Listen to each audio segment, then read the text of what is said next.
नमस्कार, मैंने इनको आप तमाम विद्यार्थियों, तमाम भाइयों बहनों और तमाम मेरे वीडियो को प्यार देने वाले दर्शकों का, ऑडियंस का मैं तहे दिल से शुक्रिया अदा करना चाहता हूं कि मुझे अपनी ऊंचाइयों की तरफ आप जिस मुकाम तक मैं चाहता था मैं वीडियो को ले जाऊं, शोषित, दलित, वंचित या इन ऐसे बच्चे जहां तक ग्रामीण क्षेत्रों में या ऐसे जगहों पे जहां पे संस्कृत के टीचर का अभाव है या शिक्षक लोग अच्छे से नहीं पढ़ा पाते थे, वहां तक इस नवीन कुमार का आवाज़ जाकर पहुंचना चाहिए ताकि वो बच्चों को संस्कृत में कोई प्रॉब्लम ना हो। और अमूमन उन सभी विद्यार्थियों के पास ऐसे वीडियो पहुंच रहे हैं। मैं उन सभी विद्यार्थियों से कहता हूं कि आप प्लीज़ वीडियो देख करके ऐसे ही छोड़ नहीं दिया करें, लाइक भी कर दिया करें, कमेंट भी करें और कैसा लगा मेंशन भी ज़रूर करें। और कोई प्रॉब्लम हो तो मेरा नंबर लिखिए 840997233275, उस पर आप व्हाट्सएप केवल मैसेज कीजिए, मैं कोशिश करूंगा आपकी समस्या का समाधान करना। तब तक आज के सेशन में हम लोग चलेंगे।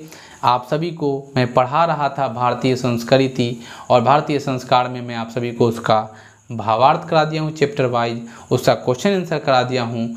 आज इस चैप्टर के तीसरे सेशन की तरफ बढ़ेंगे और तीसरे सेशन का नाम है इस चैप्टर से संभावित हिंदी के प्रश्न। और इस चैप्टर से संभावित हिंदी के प्रश्न कौन कौन हो सकते हैं, कैसे कैसे हो सकते हैं, जिसके बारे में हम लोग चर्चा करेंगे। क्या है तो समझिए। सबसे पहला सवाल, शैशव संस्कार पर प्रकाश डालें। हो बच्चा जब जन्म लेगा तो उस पर प्रकाश डालना है। बहुत लड़का टॉर्च लेके या मोबाइल लेके बोलेगा अब इस पर हमको प्रकाश डाल देना है और शैशव लिख कर देगा और ऊपर जैसे है ना, बहुत होशियार लेकर ऐसे लेकर प्रकाश डाल देगा। वो प्रकाश नहीं डालना है और नहीं ऐसे प्रकाश डालना है। शैशव संस्कार पे प्रकाश डालने का क्या अर्थ है? ओ हमें स्मार्ट लग रहे हैं, अरे अच्छा लग रहे हैं, कितना अच्छा लग रहे हैं, अच्छा लग रहे हैं, स्मार्ट लग रहे हो। तो शैशव संस्कार का मजाक नहीं, ऐसे मजाक किए। शैशव संस्कार पहला सवाल लिखिएगा आप लोग हिंदी में। पहला सवाल, शैशव संस्कार पर प्रकाश डालें। शैशव संस्कार पर क्या है प्रकाश डालना? आंसर लिखेंगे हम लोग। संस्कारों में शैशव संस्कार सबसे सर्वोत्तम संस्कार है। यह संस्कार मनुष्यों का भविष्य का निर्धारण होता है। इसके अंतर्गत जात कर्म, इसके अंतर्गत नामाकरण, इसके अंतर्गत हम लोग क्या करते हैं निष्क्रमण, इसके अंतर्गत हम लोग क्या करते हैं अन्नप्राशन होता है, चूड़ाकर्म होता है, कर्णवेद होता है। कुल मिलाकर के 6 संस्कार शैशव संस्कार में करते हैं। फिर से कौन सा? जात कर्म, नामाकरण, निष्क्रमण, फिर हम लोग क्या करें अन्नप्राशन, चूड़ाकर्म, कर्णभेद, मिला के 6 संस्कार हो गए। अगला सवाल हो सकता है शैक्षणिक संस्कार कौन कौन से हैं? शैक्षणिक संस्कार की संख्या पूरे 5 होती है, जिसको मैं बोल दे रहा हूँ। शैक्षणिक संस्कार के अंदर पहला अक्षरारंभ, दूसरा उपनयन, तीसरा वेदारंभ, चौथा केशांत और 5वां जो होता है उसको हम बोलते हैं समावर्तन संस्कार होता है। फिर से मैं बोल दे रहा हूँ शैक्षणिक संस्कार कौन कौन होते हैं। आंसर में लिखेंगे शैक्षणिक संस्कार के अंतर्गत अक्षरारंभ, उपनयन, वेदारंभ, केशांत और समावर्तन संस्कार होता है। अगला संस्कार है केशांत संस्कार को गोदान संस्कार भी कहा जाता है। क्यों? केशांत संस्कार को गोदान संस्कार कहा जाता है, क्यों? आंसर में लिखेंगे केशांत संस्कार गुरु के घर पर गृह पर ही शिष्य अपना पहली बार बाल छिलवाता है, क्षौर कर्म करवाता है और जिसको मुंडन करना कहते हैं।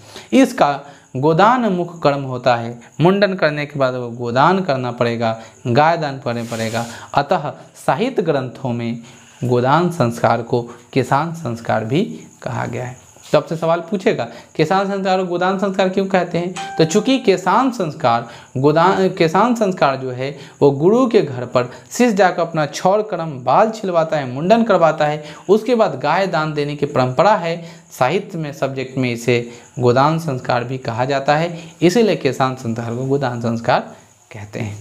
अगला सवाल है भारतीय संस्कार पाठ का परिचय 5 वाक्यों में दीजिए। अरे भाई हम तो इतना समझा चुके हैं, 5 वाक्य में कहें 5 पन्ना में ले लीजिएगा, फिर भी भारतीय संस्कृति की स्थिति नहीं घटेगी। तो भारत की संस्कृति के बारे में चर्चा करना तो बैक टाइप वाला कहानी सुन लीजिए। भारत की संस्कृति, भारत के लोग पहनावे से जाने जाते थे। एक बार भारत का आदमी अमेरिका गया कपड़ा लता पहन के, अमेरिका गया और वहाँ भारत के लोग कपड़ा का व्यवस्था थी, वो लोग कैसा पहनता था, कुर्ता धोती छाता, हाथ में वो बैग लटका लिया ना, लेके पहुंच गया अमेरिका पहुंचा तो बस में सफ़र कर रहा था। अब बस धके लटकल था ऊपर, ऐसे धैले था, अब बस में हिल डुल रहा था। उसी में एगो अमेरिकन भाई चढ़ गया। अमेरिकन भाई चढ़ा, अब बार बार बूढ़ो बाबा के धोती के पिछाड़ वाला एगो होता है खूंट, जिसको हम लोग पछुआ कहते हैं, पछुआवा के बार बार खोल खोल कर देख रहा था कि ससुरा कथी पहनले है, ऊपर से नीचे वाले खोसले हैं, और तो छू रहा था। अब पूछा व्हाट इज दिस। तो हम लोग थुथुर आदमी हैं, बचपन में लड़का सब कहता था व्हाट इज योर नेम, नहीं आता बोलता फटी तोड़ी देम, बोल व्हाट इज योर नेम तो फटी तोड़ी देम। लड़का सब ऐसा नहीं था इंग्लिश पढ़ रहे बिहार के, नहीं व्हाट इज दिस तो चटनी पीस, ऐसा आंसर देने वाला लड़का सब। लेकिन वो भारतीय पढ़ा लिखल था, तभी तो अमेरिका गया। वो पूछ रहा था बार व्हाट इज दिस, नहीं समझ में, और वो समझ रहा था कि वो हंस रहा है, यानी मेरा मजाक उड़ा रहा है। भारतीय भाई बूढ़ो भाई बड़ा अच्छा से समझ रहा था व्हाट इज दिस, मजाक उड़ाया। तब भारतीय बड़ा चला कर दिमाग लगाया, और लगाने के बाद बड़ी तेज स्वर में कहा, जैसे उसका पछुआ पकड़ के बार व्हाट इज दिस पकड़, उसका कलरवा पकड़ लिया, और कलरवा पकड़ने के वो टाई था ध के लटक गया। अब बोला it is your front tie, it is my back tie. हम पिछाड़ में लगाते हैं, तू अगाड़ में लगाते हैं, तोरा से बड़का है, तू आगे टाल के हीरो बनता है, पिछाड़ में लगा के टाई घूमते रहते हैं। अमेरिकन भाई का मुंह बन गया, भारतीय का गर्व चौड़ा हो गया सीना से। तो भारतीय संस्कार की व्याख्या आप इस प्रकार भी कर सकते हैं कि भारतीय जीवन दर्शन में मुंडन, उपनयन, विवाह आदि संस्कार किए जाते हैं। भारत में समय समय पर विभिन्न तरह के संस्कार हैं, यहाँ तक कि मरने के बाद भी अंतोष्टि सरकार का अंतिम संस्कार की व्यवस्था है। भारत में गृहस्थ जीवन में प्रवेश करने के लिए विवाह संस्कार की व्यवस्था की गई है, और लोग विवाह करके गृहस्थ जीवन में प्रवेश करता है, जिसे भारतीय संस्कृति में एक महत्वपूर्ण व्यवस्था दी गई, जिसे भारतीय संस्कार के नाम से जाना गया है, जिसके अंतर्गत मात्र 5, 5, 10, 5, 15 और 1, 16 यानी 16 संस्कार रखे गए। अगला सवाल है कुल की रक्षा कैसे होती है।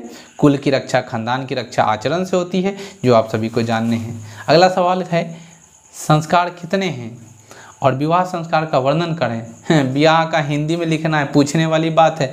संस्कारों की संख्या 16 है। विवाह संस्कार के उपरांत मनुष्य गृह जीवन में प्रवेश करता है, जिसके अंतर्गत अनेक कर्मकांड होते हैं, जैसे वागदानम मतलब क्रिया खियाख्यवंत, वचनबद्धता, मंडप निमा मड़वा बनना, ऊंचे ऊंचे मरौआ पर बैठी हो बाबा गीत बजेगा। मंडप वधु के वर पर वक्त स्वागतम मतलब कन्या घरे दुल्हा का स्वागत होगा, ठीक है ना। तब वर वधु परस्पर निरीक्षण, वर वधु का एक दूसरे निरीक्षण करेगा। अगला है अग्नि स्थापन, आग का व्यवस्था होगा। पानी ग्रहण मतलब हाथ देना एक दूसरे को। पानी ग्रहण का मतलब होता है हाथ में हाथ पकड़ा देगा, लो बोझा तुम ढो, लेकर के मेरा बोझा अब तुमको ढोना है, पानी ग्रहण होगा। लाजो हम धान का लावा का छिटनता, हवन भी बहुत आदमी कराता है। तब सप्तपदी 7 वचन मिलेंगे और फिर सिंदूर दान होगा, विवाह हो गया। यही विवाह संस्कार के अंतर्गत होता रहता है। अब और पहले ज़माने में ज़मीन आसमान का फर्क हो गया है ना, संस्कार के उपरांत, ठीक है ना। लेकिन वर्तमान समय हम सभी को समझना चाहिए भारत की पहचान इसी विवाह संस्कार से। सभी संस्कारों के नाम लिखिए। एक सवाल है जो अंतिम सवाल मैं करा रहा हूँ, जो एग्जाम में पूछा भी हुआ है, 2018 के कंपार्टमेंटल में पूछा था, सभी संस्कारों के नाम लिखें। तो मैं आपको बताया था कि संस्कार जो है पूरे 16 तरीके के हैं। कितने संस्कार हैं? 16 तरीके से, जिसमें 5 प्रकार के आते हैं, जिसमें से आता है जन्म से पूर्व 3 गो, शिशु के जन्म से पहले 3 संस्कार, पढ़ाई करने का 5 संस्कार, विवाह 1, मरने उपरांत 1, कुल मिला के 16 संस्कार पूर्ण जाते हैं। एक प्रकार का 16 संस्कार होता है जन्म पूर्वतः संस्कार में गर्धानम पुष्पवन सीमांतों 3 होते हैं। यहाँ गर्भ रक्षा होता है, और मैं सारे बातों को रिपीट किया हूँ, उन सारे बातों को लिखकर आप इसका आंसर फिनिश करोगे। इससे ज़्यादा संभावित सवाल आपसे एग्जाम में नहीं पूछे जा सकते। यूँ समझ लो, पूरे हिंदी के क्वेश्चन का आंसर अगर तुम देना चाहते हो तो मेरा इस चैप्टर का पहला वीडियो ज़रूर देख लेना, जिस दिन मैं इस चैप्टर को लाइन बाय लाइन करके पढ़ाया था। और जिस दिन मैं इस चैप्टर को लाइन बाय लाइन करके पढ़ा दिया हूँ, उस दिन अगर तुम सारे वीडियोज़ को देख लिए, ये कोई भी क्वेश्चन चैप्टर से पूछेगा, तुमको दिक्कत नहीं होगा। उम्मीद करते हैं मेरा वीडियो अच्छा लगा होगा। मेरे चैनल पर नए हो तो सब्सक्राइब करना मत भूलें, वीडियो को शेयर भी करें ताकि मेरे चाहने वाले लोगों तक मेरे वीडियो पहुंच पाए। उसमें से एक आप भी हैं। अपने मित्रों तक शेयर करें, अपने व्हाट्सएप स्टेटस पर ज़रूर मेंशन करें, अलग अलग प्लेटफॉर्म पर शेयर करें। जय हिंद, जय भारत, जय सैनपुर। धन्यवाद।